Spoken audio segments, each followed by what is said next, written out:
Summer learning activities your kids will love. Summer is almost here.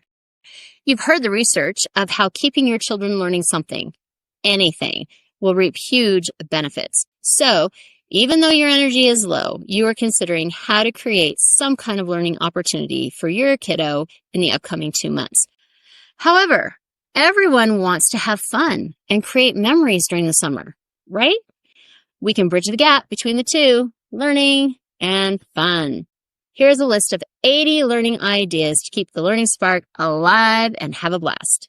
To make sure your learning activities are more relevant and fun, consider the following: age and ability level, interests and passions, time commitment, and use a variety of activities.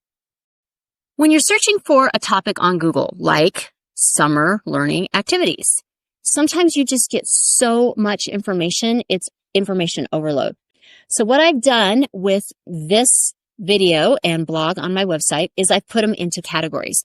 So I'm going to give you a brief list of the categories, and then we're going to get to the 80 ideas. The first one is arts and crafts projects, which include DIY projects around the house. Arts and crafts projects can be really important, especially if they're ones that can't be done right away, because research shows that delayed gratification for kiddos is really beneficial and hugely important. So that's one category. Under the DIY projects, I actually got a subcategory. And this is really interesting because if your family and your kiddos love DIY, then they went into science-based DIY, artistic-based DIY, math-based DIY, engineering-based DIY, logic grids, and Sudoku. So you can actually take your DIY. So if you're not like a super smarty on Google or AI or whichever search engine you use, you can actually do DIY crafts for kids this summer. Science-based or artistic-based, and you can actually narrow it down even further that way, which I thought was uber helpful. Games and puzzles. You know, this is my favorite category.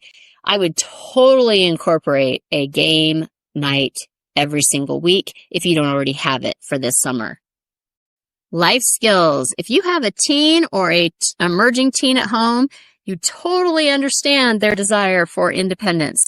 So teaching life skills during the summer is something that they're going to be wanting to learn and definitely needing to learn. New learning. Okay, that's kind of an odd category, right? But when I was teaching in the public schools, I often got the question, how do I challenge my talented and gifted child? That's a really great question because there's a misnomer out there that talented and gifted children just need more work because they can get through it so quickly. And that is like hugely false. They don't need more of the same work at all. What they need is different work to expand them. And I actually have a whole article and video coming out next week just on that topic because it's so big and it's so fascinating. But so new learning, for example, teach a foreign language or a musical instrument or a new sport or art or like a new art method, not like a craft project, that kind of thing. That's new learning. Outdoor learning. Nature provides an entire classroom full of learning opportunities. And reading skills. Of course, no summer learning activity list is going to be complete without summer reading. So please make sure that in that whole mixture, remember I said use a variety of activities. So that means you're going to use some DIY. You're going to use maybe some new learning. You're going to use some reading activities. You're going to use some art projects. That's what I mean by different categories. Because if you use all the same thing, the child will look at it possibly as school time and get boring and that kind of thing. Definitely you're going to want to be incorporating reading. Now this one is a lot of fun and it's travel or history learning. You can do summer trips, whether they're short trips to a monument close by or whether you can go on a further trip. We have a place called Antelope Canyon, which I really want to go to, but that's going to be a full day and then a sleepover and a day back probably. So you have just different kinds of opportunities around you where you can find the historical, cultural, all kinds of learning about that, about the people, about what happened, about why it was named after that person, that kind of thing. So now that I've explained the categories and all the kinds of things about why I did that, let's just jump into those 80 summer activities that encourage learning. Now, I created these in age categories, but obviously the ages can be fudged up or fudged down. Also, I did not give it a lot of detail on these. However, the way I titled them, if you're curious, you can probably Google the name and you'll get a lot more information on them. There's also a little bit more detail on my actual blog on each one. Okay, ages 4 through 6, you're playful learners. Alphabet adventures. Explore places starting with different letters. I actually did explain that one. Beach science. Bubble science or bubble painting. Board games. Butterfly observation. Cardboard loom. So that's your young sewing skills. Color mixing experiments. Cooking together. Counting games. DIY art projects. DIY musical instruments. Library visits. Nature scavenger hunts. Paper airplanes. Planting seeds. Play-Doh or slime. Puppet show or shadow play. Sensory bins. Shape hunts. Sidewalk chalk. Maths. Sun catcher, treasure maps. They can learn early math skills. Weather diaries, wildlife observation, or zoo trips. Ages 7 through 10. Curious explorers. Ant, bike safety, bird feeders, card games, clip coupons, learning household budgets. Coding for kids, cooking challenges, creative writing prompts, DIY volcanoes, geography games, knitting, sewing skills, Lego storytelling, mad scientist experiments. Okay, we just called it mad because that just makes it more fun. Okay, it's just science experiments. But when you put mad in it, it just sounds fun.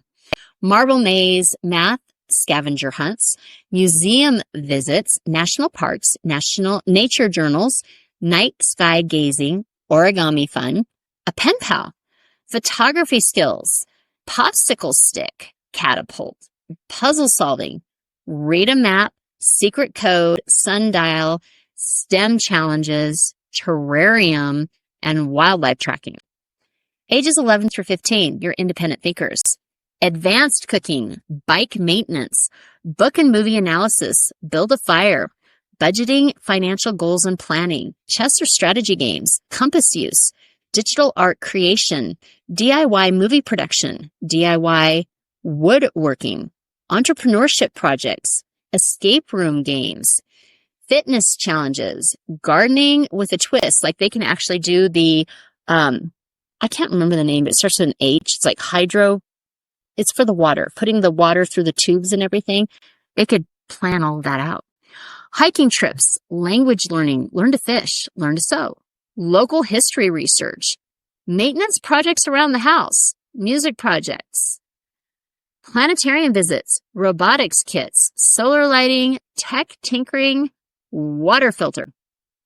So those are a lot of different activities. And if you went back to the categories I talked about in the beginning, you'll see that they all age categories have different ones in each of the categories. Get ready to turn those summer days into a whirlwind of learning and fun. With these 80 ideas, you can create a summer that's filled with both smiles and growth. Remember, learning doesn't have to be a chore. It can be a total blast. Kids movie quote, let's make this the happiest summer ever because summer is the best of what might be. Susan Evers in The Parent Trap. If you are hearing this message, you've listened to the entire episode. And for that, I want to send you a huge thank you. Please leave me a comment or review and share with other moms you know. Get in touch in the comments or on Kara's social media networks.